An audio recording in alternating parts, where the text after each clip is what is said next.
We've been starting the show lately with foreign and domestic, what's happening around the world. Unfortunately, there hasn't been a lot of, stories about kitty cats being saved from trees lately. The world is on fire. The world's a bit of a mess at this moment. The rest of the media is not giving you even the beginnings of what this all means. We could spend the entire day running through every update in every country that you wish you'd never heard of in geography classes, but it is happening now in Ohio, now in Wisconsin, Libya, Yemen, and Bahrain. It's happening. In fact, it's happening in so many countries now. Intrade.com, the prediction website, has started listing contracts for which dictators might get ousted. Here it is. Libya, 82%, it's going to be Gaddafi. Bahrain, told you yesterday, not good. Gaddafi, I got news for you. Gaddafi is not going without a fight. Here's what he said earlier today. I'm not going to leave this land. And I'm going to die here, and die here as a martyr. Yep. How about this guy? We've been telling you about him for weeks. Is anybody else in the media really on this guy? Because we're about to see a big Islamic Caliphate conference and rally happening, what, next week or the week after? This guy is al-Qaradawi. He is the spiritual leader and the voice of the Muslim Brotherhood that you don't need to worry about. Nobody extreme in the Muslim Brotherhood. Well, this guy does say he wants to kill all the Jews in Israel, and he theorized that Allah sent Hitler to punish the Jews. Well, here's his latest. It's a fatwa, once again attempting to further chaos in the region. Here's what he said. Whoever in the Libyan army is able to shoot a bullet at Mr. Gaddafi should do so. I now issue a fatwa urging officers and soldiers who can to kill Muammar Gaddafi. Shoot him down and relieve the people and the country of his burden. This man wants to annihilate the people. Well, let me tell you something.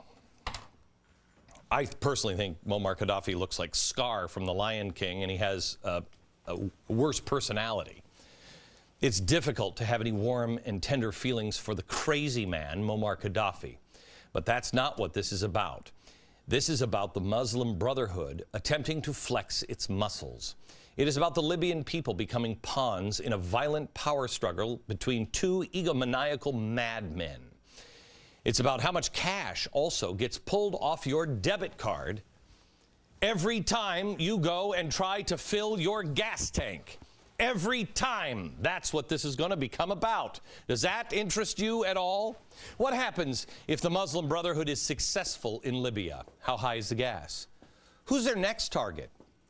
What's to stop them from saying, take out the regime in Saudi Arabia too? Again, I'm no fan of the Saudi Arabia regime. I didn't like it when Bush was walking in the garden holding hands. But let me show you this. You bring up Facebook. Saudi Revolution, March 20th. This is happening. Gee, the fist. The fist. Where have I seen the fist before? Is that, oh yeah, the Young Communist also use that fist in their logo. This is happening. What happens? Are you willing to roll the dice on an entire region, flipping to some blind, unnamed democracy with an unknown outcome? You willing to? Because that's what's happening. And every single person in the media is responsible for not informing you what this means. You are about to pay through the nose. This will collapse the economy. The truth is, our economy cannot take this kind of pressure. This is what we've been discussing right here on my old TV show and my old radio show for a long, long time. It's called The Perfect Storm. And I can't honestly believe that we're finally here. I'm going to tell you something that I did in my own business today about this.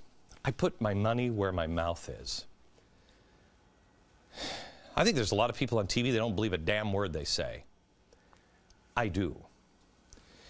The perfect storm, what the perfect storm is I said there's this storm formulating, and we've had bad economies before. We've been to war and had a bad economy.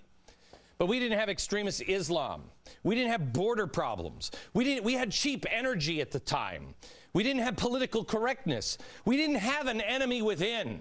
We didn't have all the problems that we have now with a lack of faith and understanding what's even true.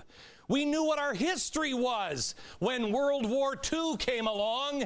What is it now? We used to be able to handle these, but we've never had all of these at once. And the perfect storm isn't just about us. It is difficult to deny at this point, isn't it? Isn't it? Is it a little hard to deny that radicals, Islamicists, communists, socialists will work together against Israel, against capitalism, and they'll try to work together to overturn stability? Who in the media is telling you this? Who? Name them! Where are they? How can they possibly deny it at this point? And why wouldn't they tell you these things? Why? Protests become contagious. Can you deny this anymore? They'll cascade. They will sweep the Middle East, and they will begin to destabilize Europe and the rest of the world. Tell me what the hell Madison is. Show that picture up in front of New York right now. Tell me what this is. What the hell is this? What is it? It's the unions poking, pushing, prodding. That's what it is. They will lose because they don't know who you are.